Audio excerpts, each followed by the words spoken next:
नमस्कार, मी प्राध्यापक डॉक्टर शिरीष कदम. आपण पाहतात गाळी इतिहास. आजचा आपला विषय आहे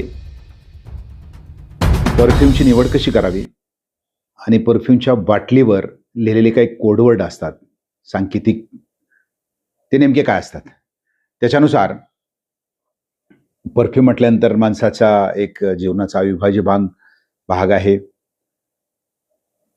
ज्यावेळेस आपण जातो तिथलं आल्हाददायक वातावरण निर्माण व्हावं म्हणून प्राचीन कालखंडापासून या परफ्यूमचा वापर माणूस करत आलेला आहे, ज्याला मराठीत अत्तर म्हणतो आपण. मराठीमध्ये अत्तर म्हणजे जे नैसर्गिकरित्या बनवलेलं असतं आणि त्याच्यामध्येच बाकीची जी काही रासायनं टाकून जे सुगंधी द्रव्य बनवलं जातं त्याला परफ्यूम म्हणतो. फक्त यातलंच आहे. तर हा परफ्यूम हा प्राचीन शब्द असून हा परफ्युमारे या शब्दापासून आला. त्याचा परफ्यूमचा अर्थ होतो मधून धूर मारणे. आता जगाच्या पाठीवर ज्यावेळेस आपण आढावा घेतो तर जागतिक लेवलचे जे ब्रँड आपण काय 4-5 बघितले तर गुच्ची ब्रँड आहे, कॅल्व्हिन क्लेन असेल, वर्सा आहे, ह्युगो बॉस, फॉग असेल, हे मोठे टॉपचे ब्रँड सांगितले. मग असे भरपूर ब्रँड बाजारात आहेत की आपण ते विकत घेतो. तर जगातलं सर्वात महागडं परफ्यूम 2026 साली ज्याची किंमत आणि ज्याचं नाव ऐकल्यानंतर आपल्याला आश्चर्य वाटेल, ले मॉद सूर मेझर नावाचं जे परफ्यूम आहे ते 1.8 दशलक्ष डॉलरला विकलं गेलं.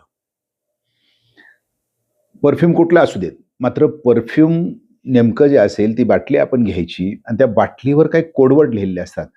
म्हणजे तुम्हाला निश्चितच मदत होईल की परफ्यूम आपण घ्यायला गेलो आणि इथं मी सांगितलेली गोष्ट लिहा. आपल्याला आपण मारतो परफ्यूम आणि म्हणतो की टिकत नाही, 2 तास टिकत नाही, 1 तास.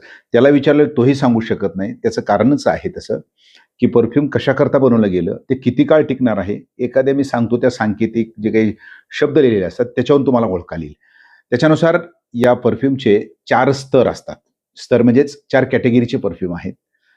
तर ते पहिलं जे परफ्यूम आहे, पहिल्यांदा लिहिलेलं असेल वरच्या बाजूला त्याची काही कंपनी वगैरे लिहिली असेल आणि त्याच्या खालच्या बाजूला लिहिलं आहे ती 4 मधला पहिला घटक असेल किंवा पहिला जो प्रकार आहे त्याला आपण स्तर म्हणतो, दर्जा म्हणतो. तर ते लिहिलेलं असतं बघा, EDC. त्याच्यावर लिहिलेलं असेल EDC.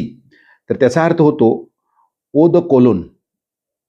आता हे ओ द कोलोन नावाचं जे परफ्यूम असेल तर त्याच्यामध्ये 2 ते 5% जे काही तेल असेल, सुगंधी द्रव्य म्हणा आपण आपल्याला, ते 2 ते 5% असतं आणि त्याचं आयुष्य म्हणजे जे टिकतं, आपण मारलं की म्हणतो आपण कुठेतरी एखाद्या कार्यक्रमाला जास्तो जातं, कारण का ते 1 ते 2 तास टिकण्यासाठीच आहे.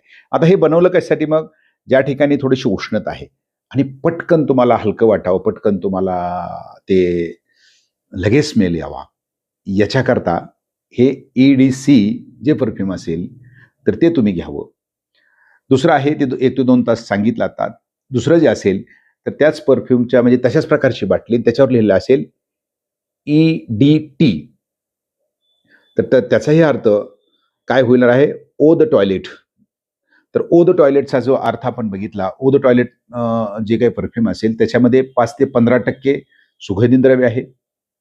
3 ते 5 तास ते टिकतं. आता हे कशा करताय की आपला परिसर बाजूचा एक फ्रेश वाटावा याच्याकरता हे परफ्यूम आहे. 4-5 तास ते टिकतं.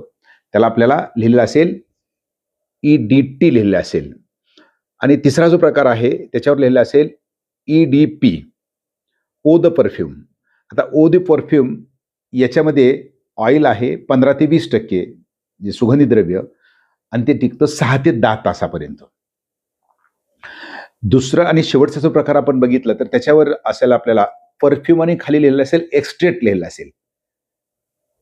एक्स्ट्रेक्ट दी परफ्यूम म्हणजे एक्स्ट्रेक्ट जर लिहिलं असेल तर ते परफेक्ट परफ्यूम आहे. परफेक्ट म्हणण्यापेक्षा पूर्णपणे ते फक्त परफ्यूमच आहे, कारण का की त्याच्यामध्ये जे रासायनिक द्रव्य असेल त्याचं प्रमाण 20 ते 30% पर्यंत असतं आणि ते आपल्याला 10 ते 14 तासापर्यंत टिकतं. तर अशा रीतीने एकंदर म्हणजे जर परफ्यूम आपण घ्यायला गेलो तर त्याच्यामध्ये लिहिलंय काय हे महत्वाचं आहे. जर तुम्हाला शॉर्टकट एकदम पाहिजे असेल तर EDC लिहिलेलं असेल ते तुम्हाला फक्त 1-2 तास टिकेल. EDT लिहिलेलं असेल तर 3 ते 5 तास टिकेल. EDP लिहिलं असेल तर 6 ते 7 तास टिकेल आणि फक्त परफ्यूम एक्स्ट्रॅक्ट लिहिलं तुम्हाला की बिनधास्तपणे तुम्ही 10 ते 14 तासापर्यंत जाता सांगू शकता. किंवा आपण लॉन्ड्रीला जर कपडे दिले तर एखाद्याला काय वेळेला तो लॉन्ड्रीवाला म्हणतोय की तुमच्या कपड्याचा आणखी वास येतो. त्याचं कारण काय की तुम्ही जे परफ्यूम वापरले ते एक्स्ट्रॅक्ट आहे. म्हणजे परफ्यूमवर एक्स्ट्रॅक्ट लिहिलं आहे. EDP, EDC आणि EDT काही लिहिलेलं नाही.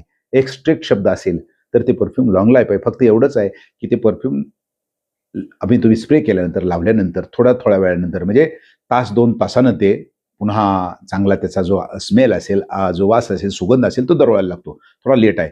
जर पटकन पाहिजे असेल तर तुम्हाला आता सांगितल्यासारखं एडीसी तुम्हाला घ्यावं लागेल.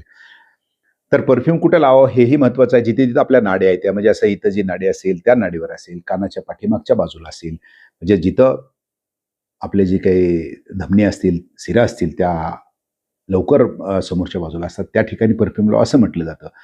तूर्त की आपण परफ्यूम कुठला घ्यावा, कंपनी महत्त्वाची नाही आहे, मी सांगितल्यासारखं. तर त्याच्यामध्ये काय लिहिलं आहे, हे आपण त्या ठिकाणी पाहावं. चार्टही आपल्याला टाकेल आणि तशा प्रकारचे त्याचे चित्र असेल, हे जरूर याचा विचार आपण करावा. हा व्हिडिओ आपल्याला कसा वाटला निश्चित सांगा, लाईक करा, शेअर करा आणि आपल्या सूचना मांडा. आवडल्यास धन्यवाद द्या. पाहत राहा गाळी इतिहास. धन्यवाद.